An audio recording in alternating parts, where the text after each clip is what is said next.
The Wikalawa kay Mrs. Titilia Naikini and a video ni JJ's Food Shack, Santa Rosa, California, and a radio Bulan Dumata, San Francisco.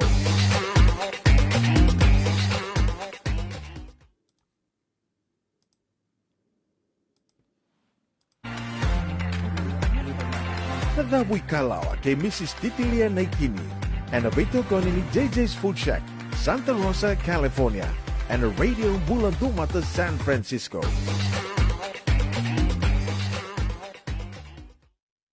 And radio Bulan Dumata, San Francisco, sa sivitong na 5 na tinika 2 na miniti, dawa ka vinvinakatiko kina JJ's Food Shack, wakatalang kinavi Mrs. Titilia Naikini. Nonan do wanga lalatik ko ito mai, menta may vito manitiko kina, may vital no takitiko na vikai so, kana buketiko na nonda da Wikalawa. Wakamibitiko ni sengaitiko vuvu talangguan do na embaki, liwasar na ulutanga kirondo may vital no tiko ni kina, and wakanuinitik nga ni na viva kong geti tiko, viva karara matakitiko, menda tosa tiko nga kiliw. Seva kadaba Mrs. Naitini? Iya, una, nimbula vinaka una. Nimbula, unitaka ni ando na muni madhaw vinaka, ni wakadhingo vinaka na muni madhaw sengi otingango? Iya, dona madhaw vinaka, leo talangan ongong anta baitep tiket tukinay. Iya, sengi leo nangalalay, da nanu menta tok mga iwan sengi tiko talan na itubutu vai ni vi songkostong dalewe na tuwe. Sa sona beka na itubutu ni matabuwal, tano stoki na weekends Sono ngone sambundo ndre sarangau sando kami usa kotum tanga ni reda nungu talivoni. Usa pupulo tumantanga saruti o sartungaya Luxury erndo kaso. Dom beka nangona sana roni vaya tu sa kumandanga ni reda nungu tu talivoni situ rongota nungu tu talivoni meto dengu bantai. Ya, gete kubungo na mbaki unuitaka ni teko bubinaka na mundo mbaki na matabuwali na naitini. Sawa kadhawa tiko manda tu samia dhawango na katolo ni madhaw ni vulango. Matay tiko ni vula. Iya una, tiko nga nembaki tiko talang na tubutu baka Mandara baka antaro vital no tika na mada sa oti o rongo tal tika nga na numero vital no tapotike na tauke ni divine na company na divine ke kala tiko na kami da tubutu kinai yo nangono binak nga mi dan tubutu ka kina en tiko ni ambaki yo en da tubutu ka binak na tiko ni ambaki una Kaya kani marome daw na nembaki sa na financial year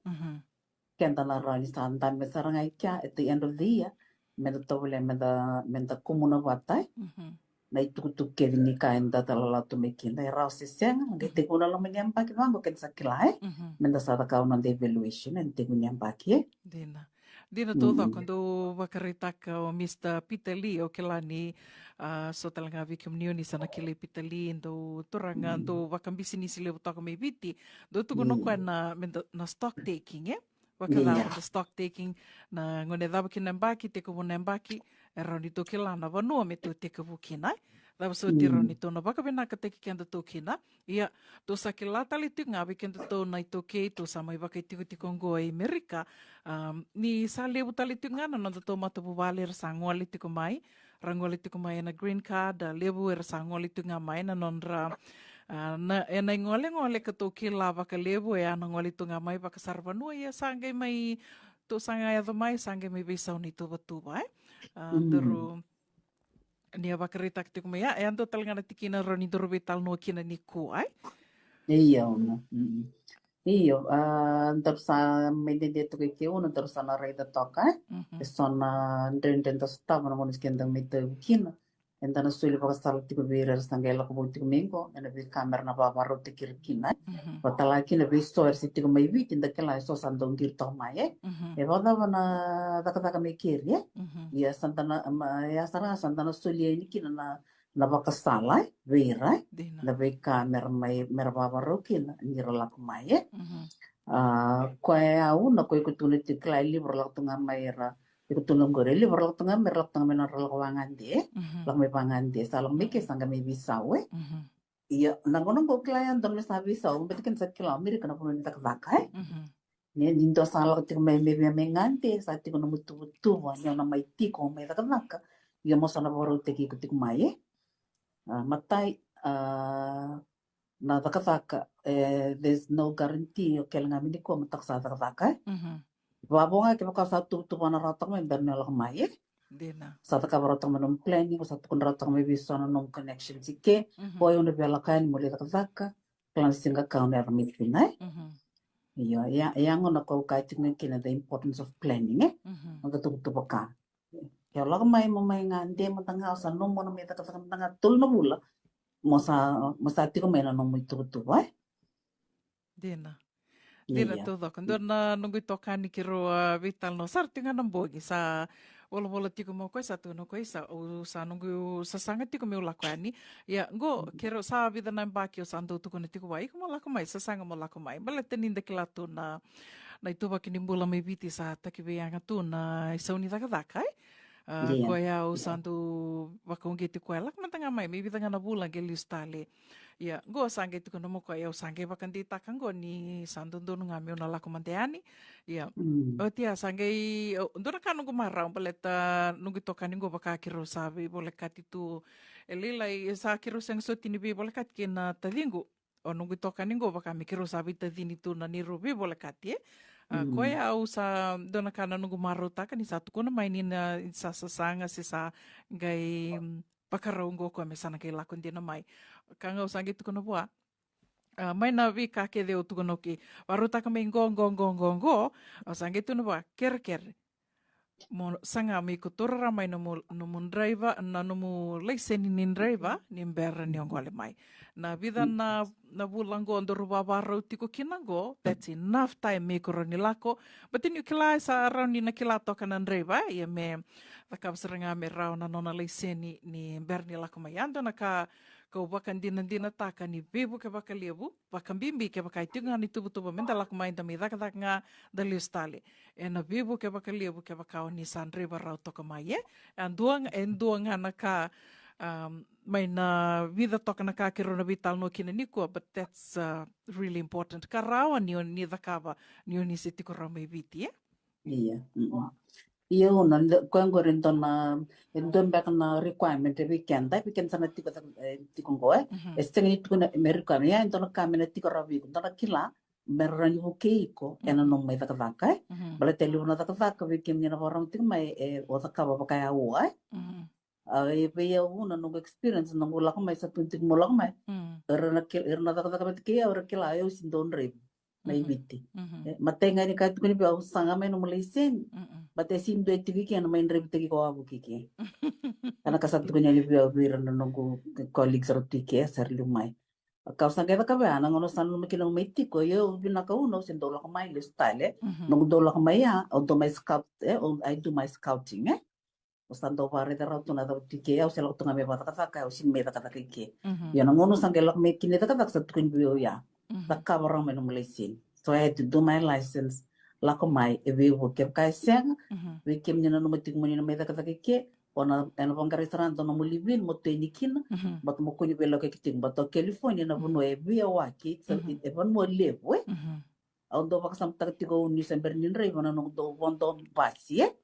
you la na public transport e do matanga na bin ko na ra ni pangana 10 minutes rento na wa mo di tok mai we ki to ke no mato mo di sa re winsta mateno go job ya una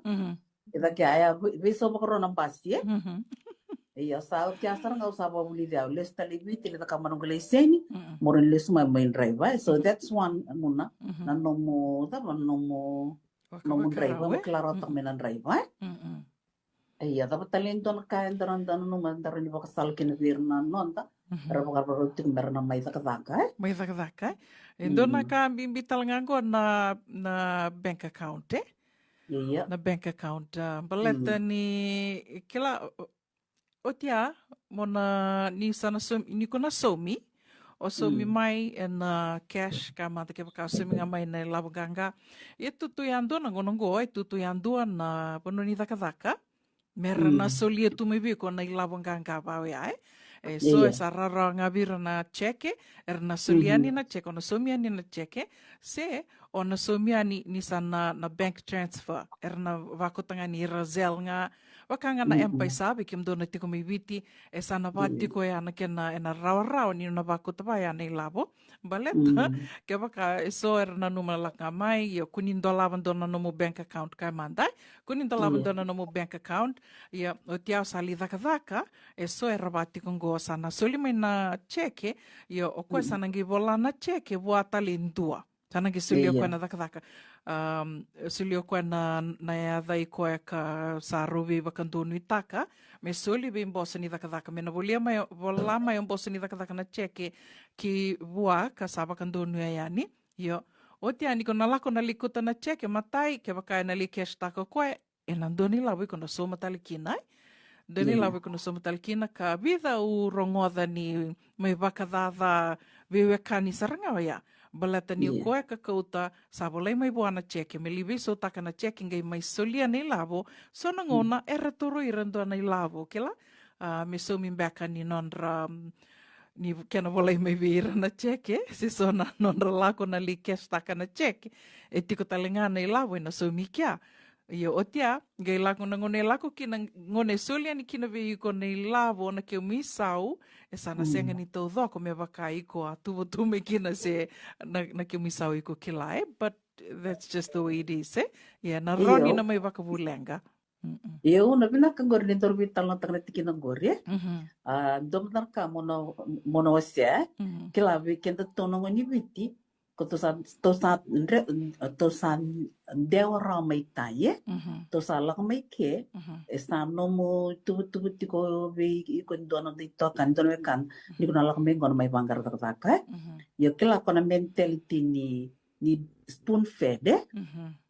me ka kere me da ve ko kere vi kimi na barlok te me e sindoi ki ana mai ena bakalele nga ona sana kaseti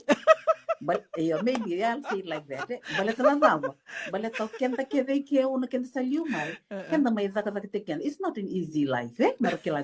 We struggle to get to where we are. Veo manda una ko tukune ai. Lako mai se sanga na motoka. Rono kumbasi. Bolo kita kadaka. Osana living tunga yani.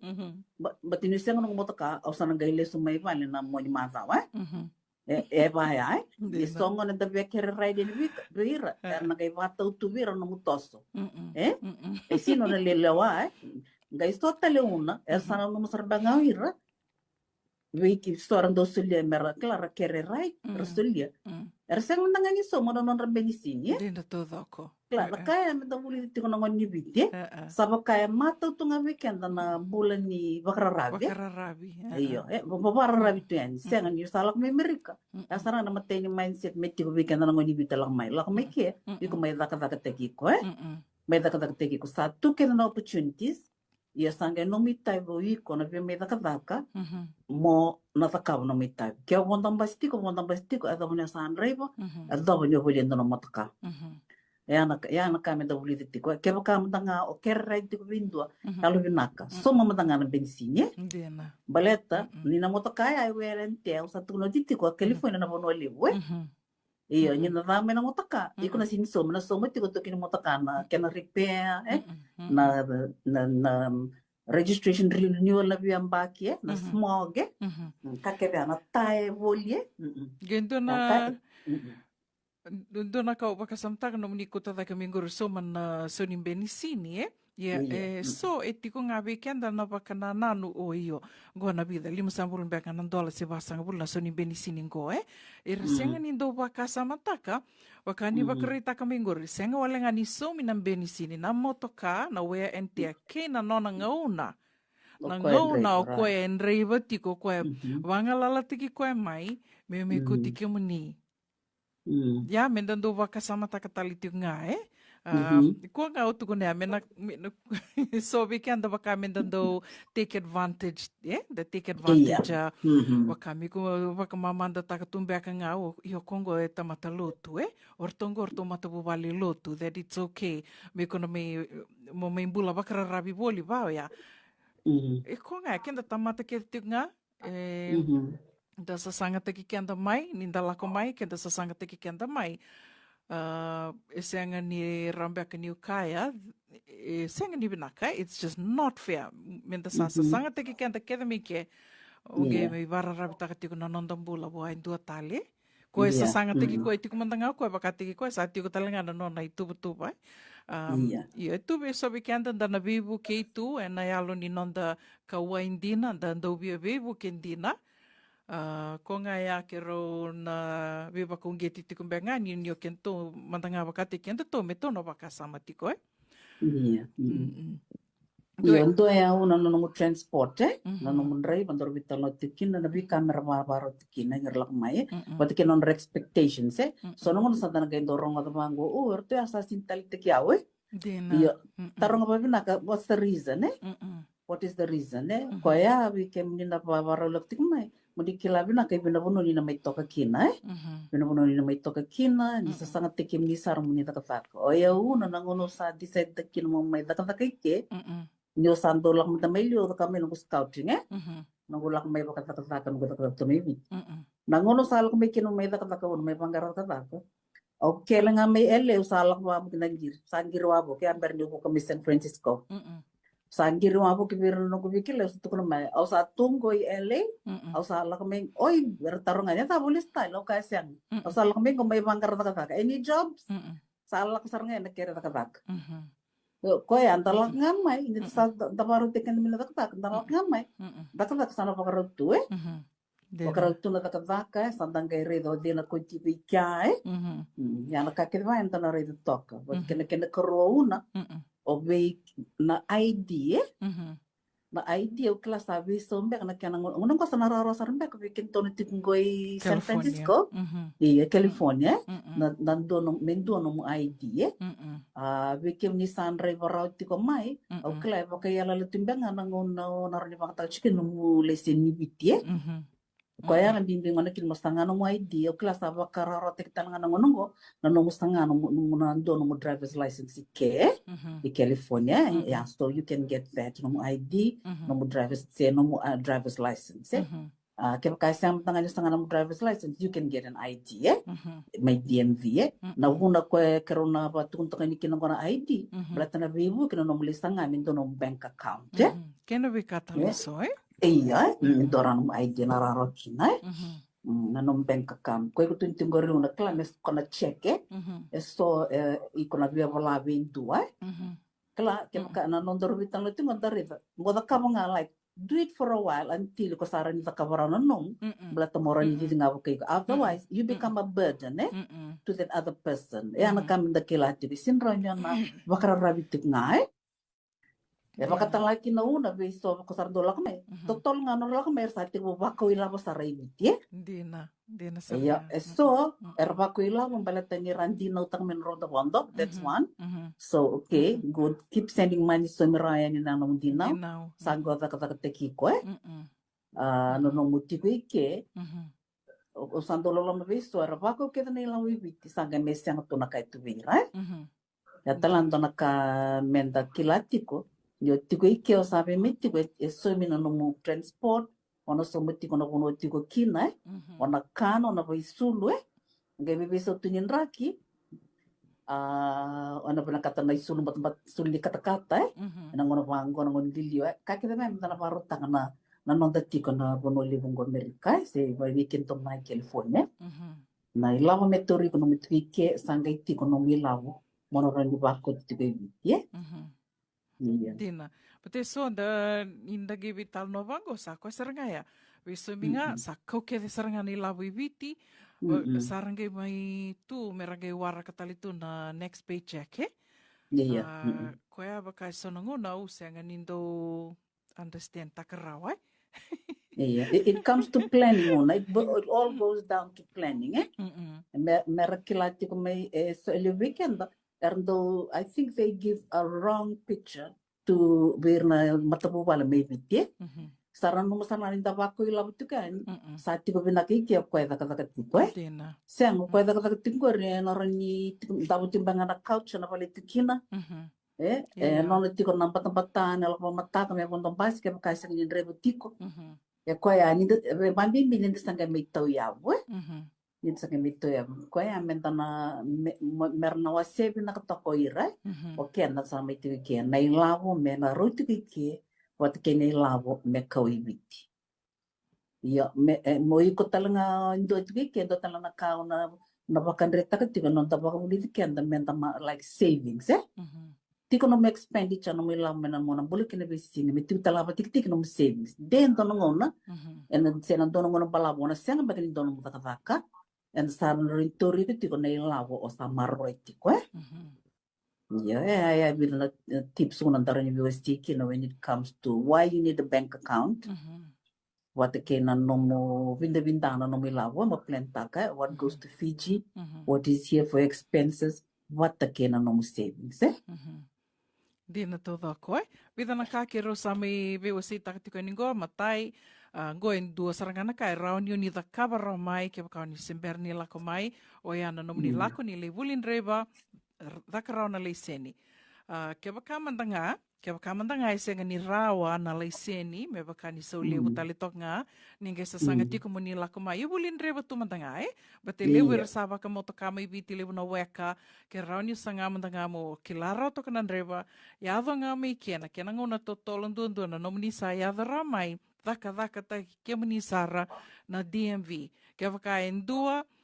ni sa yado mai ni sa viala ko na DMV ni sa ngani kila indua mena ko tiki mani na DMV se ni sa rongoda na radio bulan do bata na ni roi wasi ningo nongo ni yado mai ninga isa ngani ninga terong irto ibali endo na kai roa vital no takatiko Mrs. Nathan ke una na DMV me roni do mande kutiau me uli da kabarano go ID sena text sena driver's license ke baka irto kami vale ni irto sa ngani kila ni vetar tarmai na radio bulan do bata una buninda kua se titilia na itini tiko talenga na messenger kirora ni bebuke tu rao ni tu na yalu ni bebuke ndina io banga ya bebuke me menta daka taki kanta na kena ngona totolo dundu kuninda laka mai sa mai teko borana daka sanda mai wele saranga bale to kilani lebe batiko er sango le talenga mai sa mai teko borana sarna daka aratura sartunga na ivol ni wele sa rauna livin ako sartunga siang ni I don't need to drive sa sartunga na bakasama o senga ni ngandreba na nongu bank account bale tortung gortu sa bakarau takatu dona ka o keremo ni na numatiko na daka ngo na caregiving senga ni ko kila na singa rani na tamusakina na bura ni laboya ni na rani na vangutunga rani na wotinga Roni mbongi ngani ko mataka sa odi tal na daka ya iyo no guarantee ko na binaka meto na waka rota kikenda tutu kina ni na rauni na vaya na daka so driver's license na ID me rauni na waka rota katalinga na nomoni ndolava na nomoni bank account ndo talinga na ka ni ke ka ni sami tiko na bononi tiko kina awase tiko ningo tiko talinga na nongu vaka sama Mrs. Naitini ni ndo lako talinga na vitalo noa me vaka mera senga ni ndo ve vaka ungeti me na tuku ni senga kuni vaka vangori mbaleta kila na lindrendre na muli ustale mai se na rau ni na tombo niko mai daka o tia nangai ke vaka bank account kai manda endi nangori yang ona na buna mbimbi kina na nomuni tuba moni kilati so if you're here moni mai daka these are nakango ya wiko na ngandreva mazakaba but kesi yang aiku sana mai ona mai wakao ngatali tiko endua ko ya you become a burden to your friend ko tik mai o tia quando tu na o tinga usana kaseti Kaya kau ni geli kaseti o sanara ni netu ko ni sa rongo roatu ko na saranga mai ni na mayado na kango ni na mayado di na kango una kau na ona be takrota tal na kau tu na di ko gain vivo no mai ko sa klani ko mai daka Jika okay, olah kami pangande. Otia usan may daka. Yon jika sana may daka mo kilatiko. Na nomu ID mena daka, sena nomu bank account mena daka. Ko kena mena daka balet mena bakararota ka. Na nomu vito sa kike bakararota ka na nomu daka. Pero kay kutukunit ko mengay merasomi mai. na sinra ni stoli tumi ko na cash mbati sarui sa ulewo sarui lewo na ilawo na pinaka mo kin me sa tik no bank account me na musu kin na mes lakngan kin bo lenga bi ko na check yo ko ba kai ko tu na ya on ni sto era ga indoli re na sente sa mustu yo kila weekend na kai bi tendra ka usto kan ko sam tu ko tiawe Ina to doko. yo ni mo ni barang ke ba ni barang tik mai ke na we service ke de tu American go you have to pay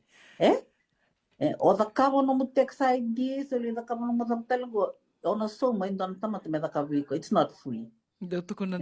dona turanga ni Vietnam Dona ko there's no free lunch. No free lunch. Yeah. Ke pakai musu ketika kau politik bi kena check na kita kapit bi kena nomu bi mai tu nomu sente ke pakai musu bi kau bi nonton tinggal tik boleh tinggal sangat dia beta kamu nom bank account he's actually doing a service for you and you pay for that service na kau ngai kena karu dua tahun na vale na housing nonton mai pakai vale taki le weekend tasarlak mai oh sana tungai boleh tak pakai sana tungai bali taka ye binaka ke bakao tiko no bali taka arto sile to bi ndoro no kyana ngono mela ka niken murili ba osangala no tunga e binaka yo elevo weekend kla after while iko na kila na taka ko na live in estang ni binaka no mumbula ba kayango ye health wise mo taka bakalai o te amasarota balate sinran dan tamat metiko bakata 24 hours 7 days a week, you need a break. Ultima ya sana rani effect na numumbula. It's been proven. Nasa takapushin ka naman di kango. Watalaki na kwa talindon tampana ya beke na tikon daga caregiving. Na takabir na Alzheimer's and dementia. Kwa talanga menanggaron na tikabike na litukin, but inidobe na katumin na living to tala menanggaron, but sa takatumin na research, you know, it will affect you. You need time out do tiko no tango ngalala me ke pakai sar ni le vida do bata no ni apartment tiko bata kina ibu bukan kena susu you need a space malak mai vengu sar tanga mode and you call it your home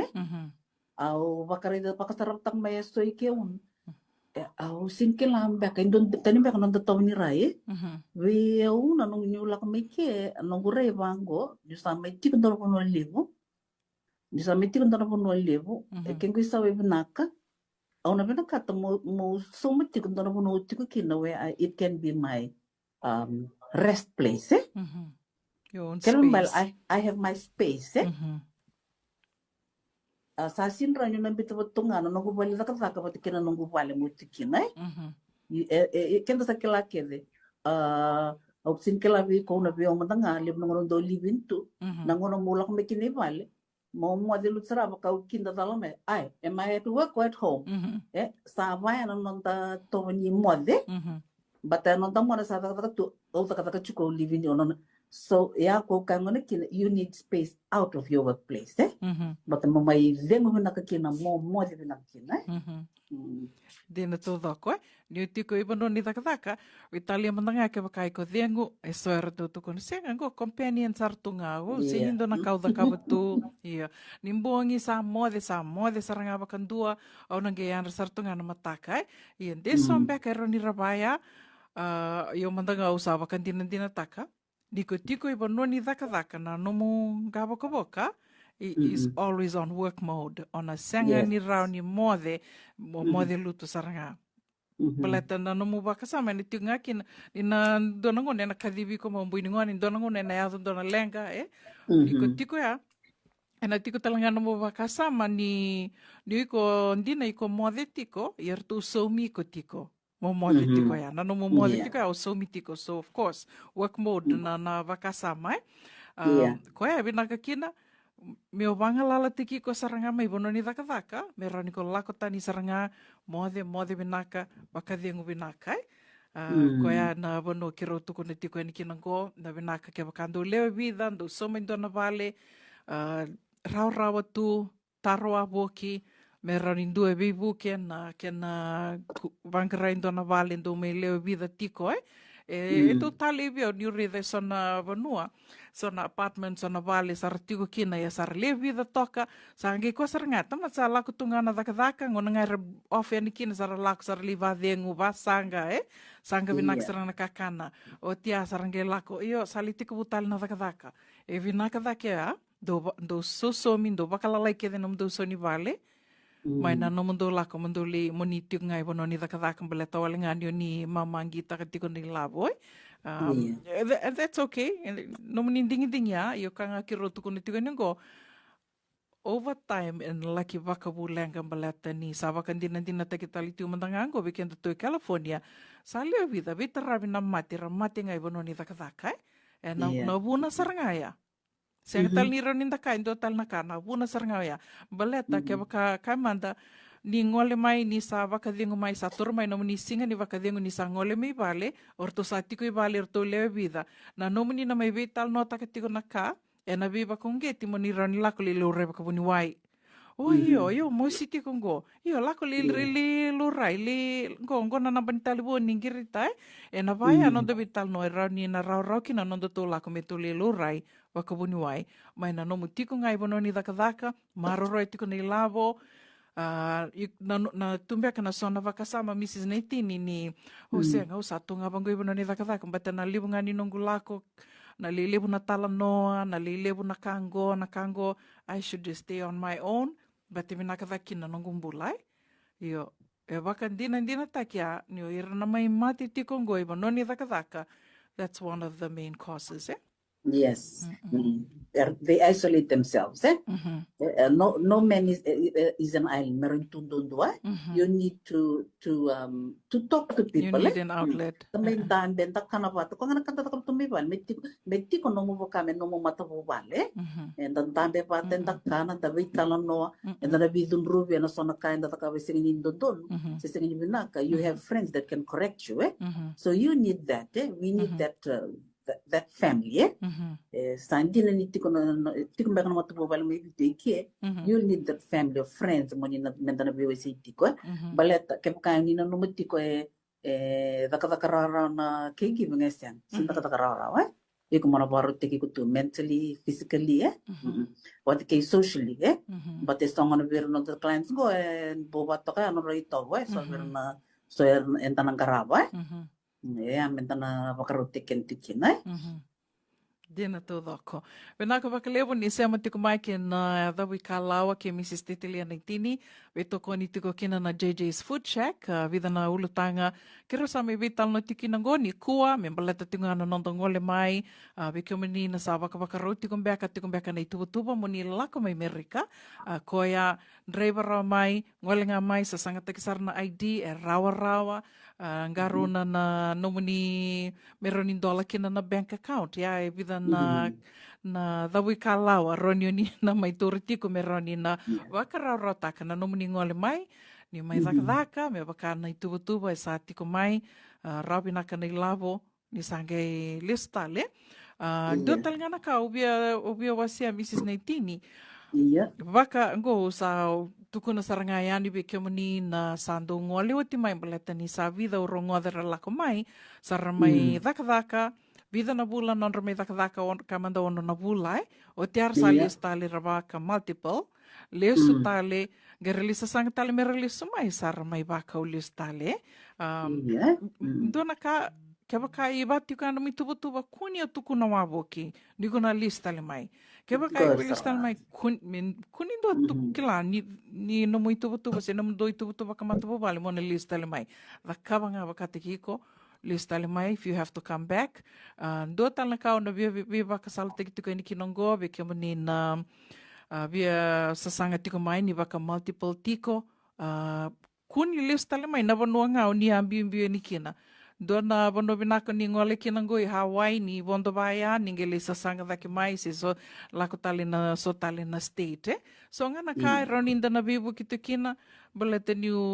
vakalolo mandina bia ni so sasanga listale mai ngira mai vaka listale balete ni ra multiple two so nga na kame na bibu kitu biki munina se amati ko mai na kami ni kuwa Iya, pinakauna no muna pastal tekir tok na tikinang gore. Iya ko ya, o ken tong lina kay biti. Eli mo nang tavo sa tu nda sinkilana na no mo durian, idurbo no mai. No mo listale mo garo na tiko who you share with. Mata sing tinkilana na elon na tamat na kanggo sindo ya deliuna. Saya tiko ngoy. Mersa taro bitiko i merabaro dur sartu ngamay. Sa stem tu menapunto mo tanga stop take care ba ko telebite. Tama kasama ta na ila boleh westo mi mantangami ni ponto. Tina. O sa somo na nomu lako o le da kama na nomu application ni visa. O somo me nomu return ticket. O tia o somo ngame nomu tikite mo buka ngamay ya do yele se vila bonu o San Francisco. Iya, ya sambo to na ila boleh bu ya nusti. Eu santo vasal saranga bile na no gunir bela kamay. Alu bina ka ker. Ka ko ni tu kuna vendo ni ko sala kamay.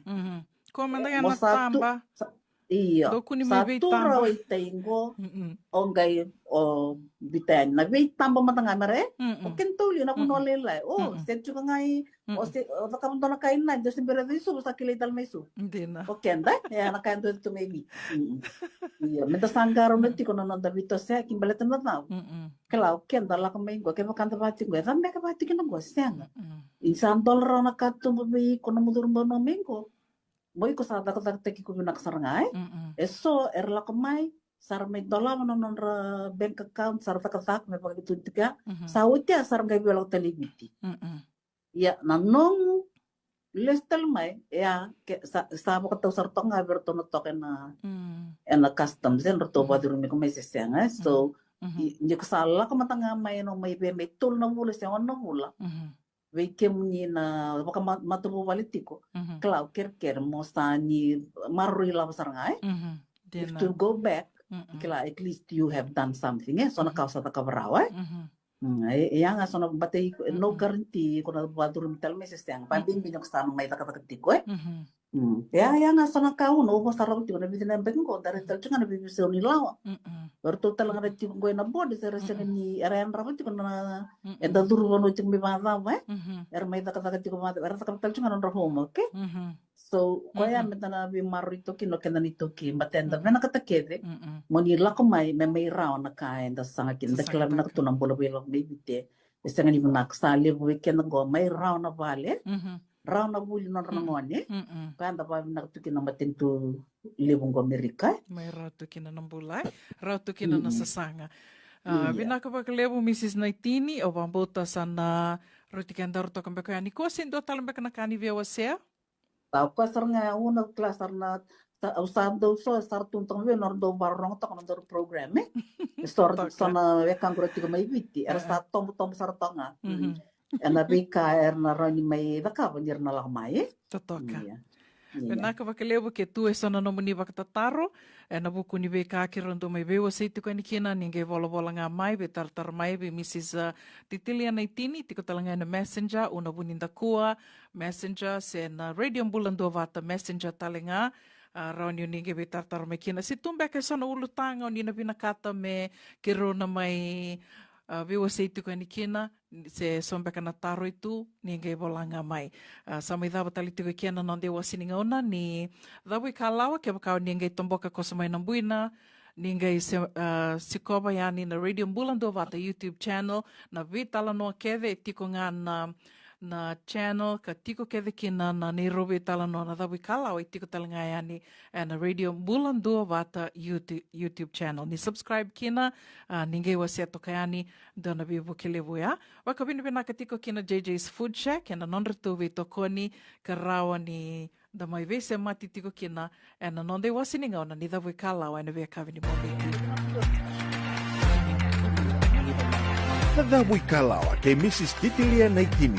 and a video koni ni JJ's Food Shack, Santa Rosa, California, and a radio Bulan Dumata, San Francisco.